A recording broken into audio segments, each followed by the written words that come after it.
second season of Travel People.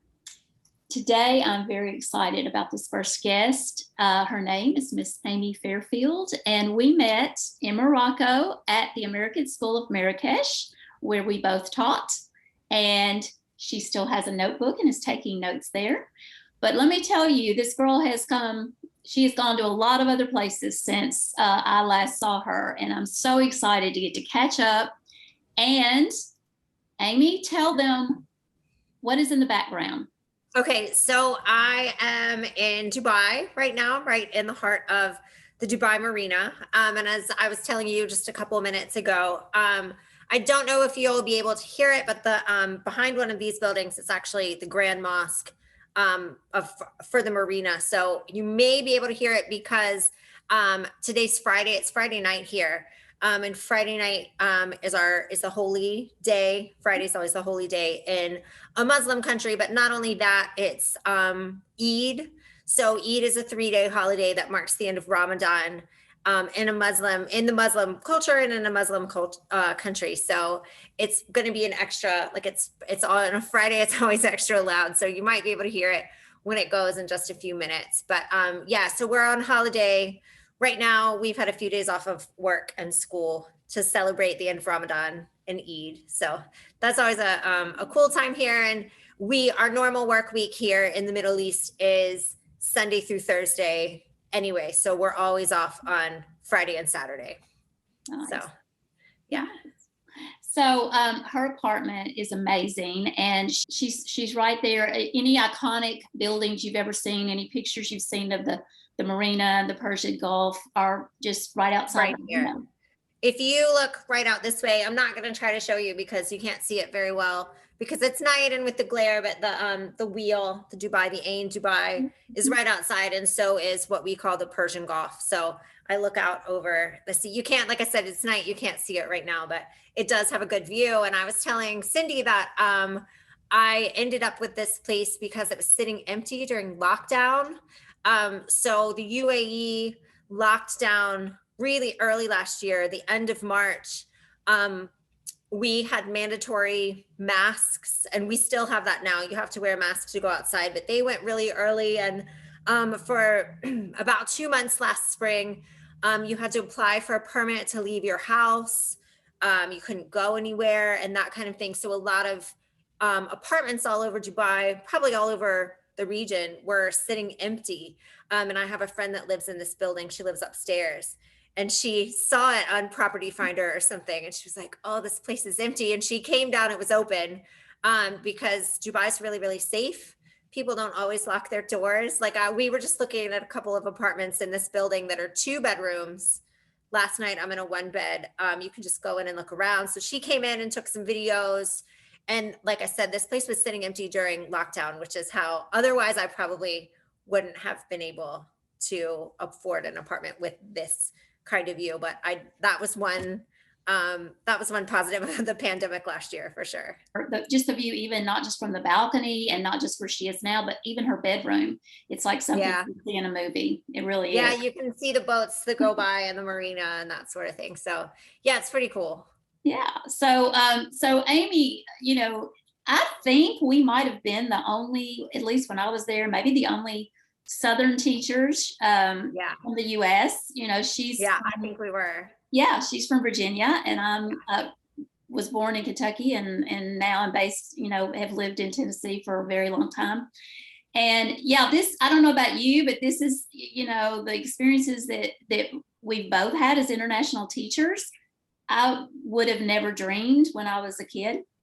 No, not myself either. And I think we were like, a lot of our colleagues were American, but I think you and myself were the 2 Southern girls. And it is always nice. Like, it's nice to meet people as you do doing this from all over the world and all over the place. But like someone that's from your region and area, you just, you've had that shared kind of mindset growing up. So I'm from Stanton, Virginia, and my parents still live there and that kind of thing. And yeah, there's some places I've been, it's still, and I think one trip, Cindy, that sticks out to me, you were actually on by coincidence is when some of us went, when we lived in Morocco, we went to the Sahara Desert. And still sometimes I think, and I know a lot of people go there and it's popular, like some people live there, but just to kind of pause and think, like, I've been to the Sahara Desert. And Cindy, I was talking to her earlier, she has a little vial of sand behind her. It's on the other side. And I was like, hang on, let me go get mine. I have exactly the same thing. So Cindy and I and some of our other colleagues and friends ended up on the same, I think mine had a little poofy thing, and over, like, this is its third country that it's lived in. So Yeah. it fell off. And I think it's at least its fifth apartment it's lived in. So I lost that long ago. But we ended up on the same Sahara Desert trip, which is just an experience you don't forget, and things you never thought you would see, and you know, ornery camels and the whole lot. So we were one place. A friend from Spain was visiting, and we had booked this trip. And then as we were trying to find the van, because we met, I think, in the Medina, and we were looking for the van, and we hear Cindy, like, and I Cindy? looked, and some of the girls were there. And I always, you know, I'm writing a book about those 2 years, and I always refer to them by name, but also as the girls, because they were young and they were just fun and so inclusive, and showed me, they had been there before me, and just showed me kind of the ropes and what people do and where they go in Marrakesh. And that was an amazing journey. I've got pictures of us, on camels, and like you said, Well, and that was, I think it's no secret that I was not a fan of the camel. Like, the whole time we go, so you go into the desert, like, you mount this camel, and if you've ever seen a camel trying to, like, get up and down, like, it gets parallel. And actually there's a few, like, they're right out here, but there's resorts right here along my view that sit on the beach. So I now see camels from my window, and the poor things sit on the beach. But if you've ever watched a camel get up, it gets completely parallel to the ground, and then gets down. And when you're on the camel, your whole body is going like this, and it goes downhill, like you're going downhill too. So I did not love it. So I think the next morning when they said, oh, I don't know what had happened to the camels overnight, but they were 2 camels down the next morning, and they said, does anybody want to ride the 4-wheeler, back to the camp? And I think I was the first person that was like, I will. And, you guys left on your camels, and I kind of thought, I was like, oh, am I really chickening out? Am I missing out on this? But actually, in hindsight, I think the picture that I sent you of this, because we had to wait for the 4-wheeler to come and get us. And that ended up being really fun too. But I got your friend was with me from Spain. We really got some alone, quiet time in the desert, and the sun came up. Yeah. So some of my best memories of that trip were because I chickened out getting on the camel again. I got to watch the sunrise, and, like, you could see where, like, they marked the border of Algeria just beyond, and, like, a scarab beetle came out and went by, and I got some of my, like, best pictures I've ever taken, because I just sat there, like, we just sat there and watched the sun come up and really soaked it in. So, that was one time chickening out worked out for me. Amazing. But, it's funny you mentioned a scarab beetle, because,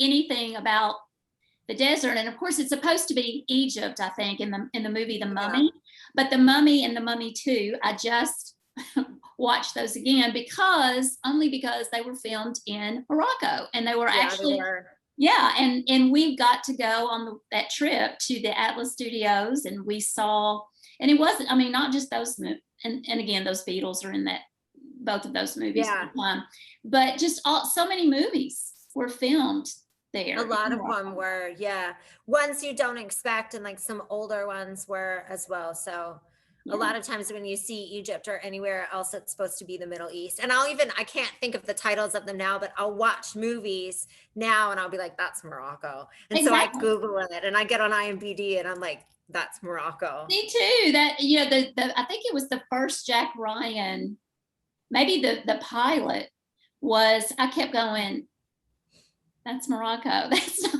wherever it was supposed to be. But so, and literally our school was on the road that leads to the Atlas Mountains and to the Atlas Studio and all of that. So you could see it from school, and we would be up in the morning, like having a coffee and this gorgeous view of the Atlas Mountains. And yeah, some definitely good memories of ASM in Morocco. Yeah, I couldn't. And someone asked me, I had lunch with a friend today. She was asking me, oh, what are you going to say today? Like what sticks out in your mind? And I did tell her a bit about Morocco. And I said, at the point when I decided to do that, looking back now, I can't imagine my life without that experience. Like it was just something that I needed to do.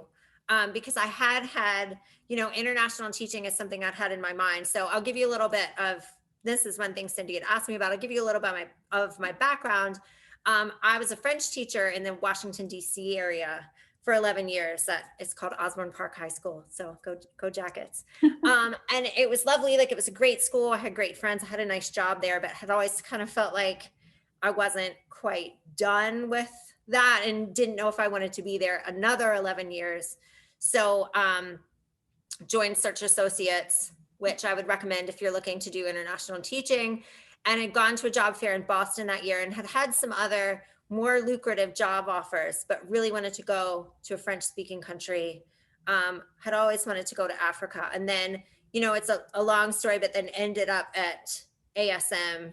And it just at that time in my life was the right fit for me and was a truly like authentic culture experience, really, really exotic and the whole thing, which is different a little bit than Dubai. Dubai's great, but if you want real culture, like the authentic experience, it's definitely Morocco. Yeah, we were talking about that before we started this interview, that so when I got the offer to Morocco, I also got one to Dubai. Actually, I got that one just maybe a week before. Okay. And really thought I was probably going to do that. I also got one to Bolivia. And so those would have been 3 very different lives. But, in the end, that's exactly why I went to Morocco. I felt like the history, the color, there are just so many things there. And I think it's funny, those of us that were there together are spread literally all over the world now. We are. But we still, even no matter how frustrated, and every place you live is going to have its frustrations, But we all look back and so I think fondly and just think, wow, what would our lives have been if we never had that? So yeah, exactly. Like that's what I think too, out of all the experiences as Morocco, I look back and that really has been the jumping point to the other places I've now been and the people, like I'm still in contact with a core group. Cindy and I have a mutual friend named Erin that lives across the street from me. So that's really cool to get to see her. But this is one thing Cindy had asked me about, since this is a travel podcast. Let me tell you a little bit about Dubai. Obviously, I live right here in the marina, so it's quite a distance from my work. I work about 30 minutes from here, but then once I get home on the weekends, in the evening, I can just park my car and walk anywhere I want to be. The beach is right here. My gym is right here. Bars, restaurants, et cetera, et cetera. Or I can take a taxi really, really, really easily. Uber, like the Uber guys sit right out here and I just push a magic button and they come to get me. And I do that a lot. It gets hot, like it's starting, May 14. It's starting to kind of turn the corner from normal hot to blazing.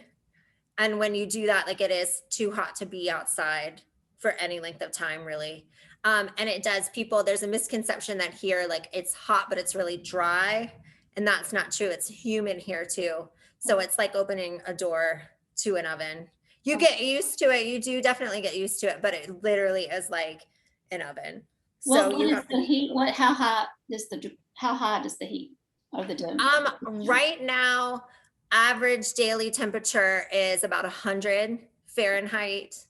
And in the summer, it's about, for July and August, end of June, July and August, it's anywhere from 115, 120 Fahrenheit. Like some days this summer, because I was here, I couldn't go home last summer because of COVID, obviously. And I also had knee surgery here, which I thought that would be a great time to get my knee surgery out of the way when I can't really travel anyway. But sometimes when I would be around this summer for my knee surgery, it would be like 125, 126. Oh Like my it gets gosh. really, really Oh my hot here. gosh. But it's gorgeous. Like during the winter months from like um end of October to March and then even into April, it's just beautiful and just crystal clear weather and really, really a nice place to be. But in the summer, it gets a little nasty. Yeah, the So pictures you I've just, seen, you do a lot of pool days like we did. yeah. Yeah. Well, and if you're thinking about, if you're watching this, thinking about what kind of things can I do in Dubai? I mean, there's obvious, like Dubai, it's pretty easy since it's such a tourist destination. It's really easy to quickly figure out what to do here, like your must-dos. You have to go up the Burj Khalifa, of course, Burj Al Arab. Then there's the souk, which is the marketplace. Like there's the souk Madinat, which is by the Burj Al Arab. I had lunch there with a friend earlier today. There's another souk Al Bahar that's next to the Burj Khalifa. And then there's like the more like traditional, like the old Dubai, but I'll give you a little hint. Nothing in Dubai is old. That's what I was It's gonna only say. 50 years old and this souk is not even that old, but it's called Al Stif. And it is nice to go and look around and like there's little boats and there's like a marketplace. But I was sort of probably unnecessarily snotty about that because in Morocco, I'm like, well, we have the real marketplaces there, but it is still like really, really nice to go and look around. And especially if you haven't traveled to this part of the world, it's definitely a must see. But yeah, and like, so Cindy said, that's another thing. Like if you live here or if you're traveling here, like a must do is a pool day. And there's all kinds, like at your doorstep, there'll be all kinds of options for about between $30 and $50, probably all inclusive. It'll be a really nice pool. You can get food and drink, and it's just a nice way to spend an afternoon, like with your partner, with your girlfriends, or even by yourself if you just want to go and relax. So that's a really popular thing to do here. I know this sounds ridiculous, but must-dos in Dubai, there's a couple of really nice malls. And before I moved here, I was always like, I'm not moving there. I don't want to go to the mall. But they are really nice. And you do end up caving and going to the mall because they have like, there's things to do in them. There's like movies and skiing. Like there's a ski slope in the Mall of the Emirates, and there's an aquarium in the Dubai Mall. So you do end up going to the mall, and they are really, really nice. Like they've done them up nice, but you have to bear in mind, like, it's not just like in the 90s when you went, you know, and you got your Annie's pretzel and went to, you know, Claire's or whatever. But it's so hot outside. It is a nice option to do and go and have a little look around. So those are some things that I would definitely recommend. If you're looking to travel to Dubai, another thing, once the world kind of gets back to normal, that I have some pictures of that you guys may be able to see here, is to do a drive. I would highly recommend doing a drive to Oman. The Omani border is just about 2 hours away. And it's really interesting to see what the landscape looks like when you get just outside of Dubai. I mean, like, you can see the buildings behind me, so it's really, really urban, but not even, if you go straight out with no traffic, not even 10 or 15 minutes, like you're in the desert. So it is really interesting when you do a drive, especially going to Oman, to see what the natural landscape looks like. And you will drive and see like camels in their natural habitat on the side of the road. For spring break, I have pictures of this too. I went about an hour away to a resort, and just on the little service road to get into the resort, there were like camels and like a camel guy, and they're in the pictures coming through. And we took a little video of them. So that's really interesting. But then you go on, it's called a dhow boat, and it's a traditional boat from this region. And they used them to do the pearl diving in the past. Like that was one of their main sources of income and a big part of their economy just until up about less than 100 years ago was pearl diving. So they would use these dhow boats to go out and get the pearls, but you can go on them now And again, I think you'll see the pictures, but it's just gorgeous clear water in the Gulf of Oman there. And you go out and you can go snorkeling and kayaking and swimming. And we saw dolphins and a whale shark. And it's just I've done it twice now. You stay overnight on the boat and they cook for you. And it's like you don't have self-service and it's just completely peaceful. And, you know, the stars come out and we saw the phytoplankton. Like I woke up in the middle of the night with two of my colleagues and like we could see that the phytoplankton, like the bioluminescence was in the water. So I'd eaten a banana. And I was like, are we going to be littering if I throw this banana in? And they were like, no, it's natural. It's natural. Throw the banana in. So I threw the banana in and it was like a movie. It was like, and this bioluminescence, like a science fiction movie, like went everywhere. And then we were like, oh my God, throw a cookie. And we like got a couple of other pieces of fruit because we didn't want to litter, but we were like, throw it in, and you could see that. So yeah, that's definitely a must do. Going down to Abu Dhabi, you have to go to the Grand Mosque if you visit. I was about to ask about Abu Dhabi because we had other colleagues that ended up moving there and teaching. Did you ever see them? I do. So you just saw one of the lights in the building come on behind me. Yeah. Our friend Liz lives in Abu Dhabi. And we have some other, Richard and Louise. Yeah. They're having a baby. I don't know if you saw that. Just on the news. Yeah. That live in Abu Dhabi. So that's about an hour and a half away. That right now is locked down, might not be the word anymore, but Abu Dhabi, entrance into Abu Dhabi is more restricted than Dubai is right now. So you have to have a PCR test and an app on your phone that has your recorded results from your PCR test. And there's a window within, you know, the results that you have to go in and out of Abu Dhabi. So hopefully those restrictions will lift at some point, but Abu Dhabi is really interesting to visit. The Grand Mosque is really, really cool. Just 10 minutes from the Grand Mosque, there's the mangroves. So you can go through the mangroves, which is a natural park, and you can kayak, or they've built a little park around them, and that's really cool. And it's just cool to see a different kind of, like, Abu Dhabi definitely has a different vibe than Dubai does. Dubai's kind of flashy, and Abu Dhabi's the capital. It's more business. The embassies are there, of course, but interesting to visit. And so pictures you might see are, my friend Liz got married there about a month ago. And so that's the desert right outside of Abu Dhabi, which was beautiful. Wow. It would probably be too hot to do that now, but that was the 4th of April. So, and she met her husband. She traveled to Egypt last year for spring break at the beginning of March and got stuck there and couldn't come back. And then ended up meeting her husband when she was locked down in Egypt. Wow.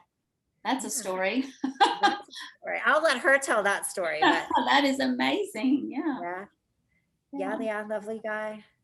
So you didn't get to go home last summer. So you stayed. Yeah. Did you have the option to go, or you just wanted to stay? I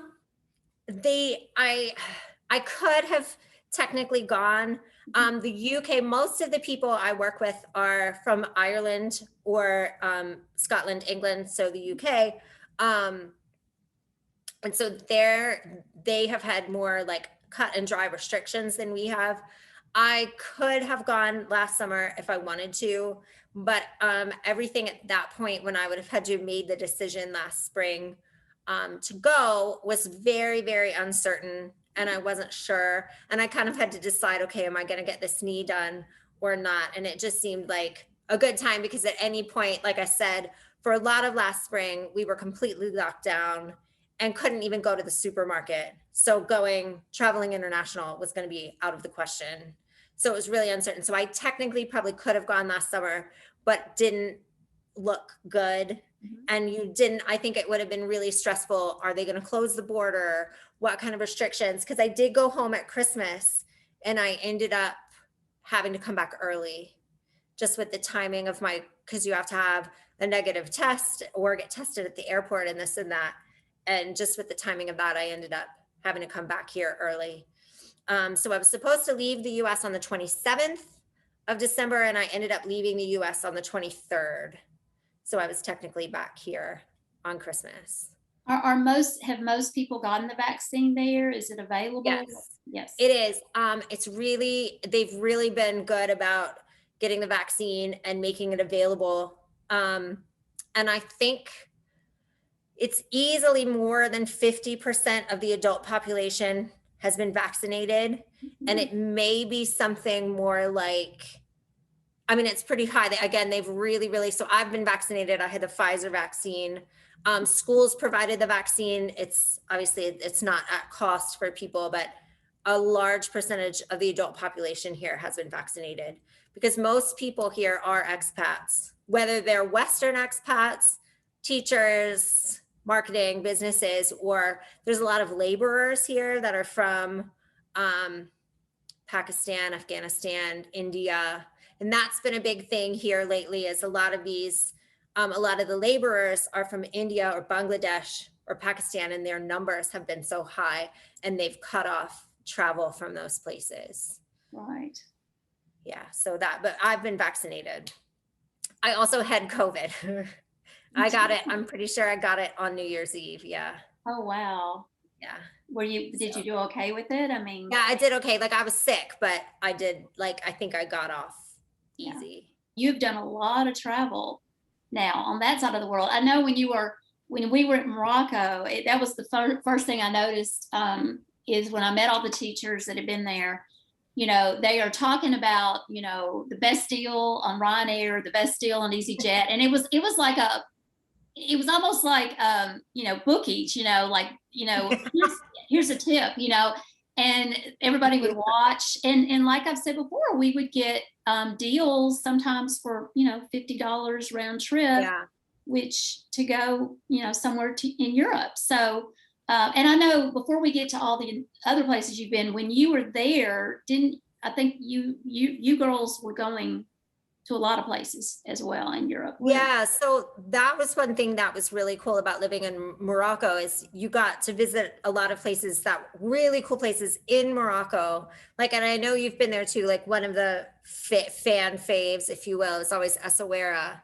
in Morocco, or Agadir. But it was because Marrakesh is a travel hub for most of Europe. It was really, really easy at that time, and really cheap at that time, to go back and forth to Spain, France, Italy, Ireland, UK. So all of those places I mentioned, I have been. Netherlands, I have been to when I lived in Morocco.